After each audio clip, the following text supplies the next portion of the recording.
Hey guys, today we're in the RennKit garage. I'm going to demonstrate the use of the spoiler button on the 997 turbo.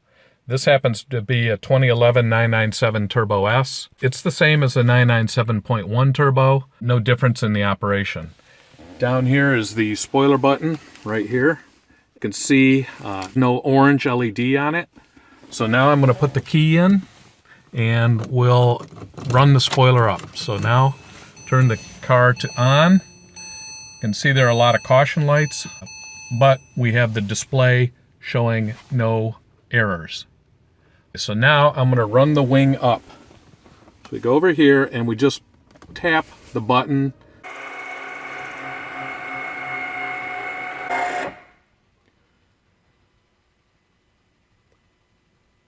Note the orange LED comes on right here, and now the wing is up. No warning. Everything is okay. Now we'll run the wing down. I usually wait about 10 seconds before running the wing back down. This is a good test. Back over here, I'm going to push and hold the spoiler button until the wing is down and this orange LED goes out. So here we go. I can hear the spoiler going down.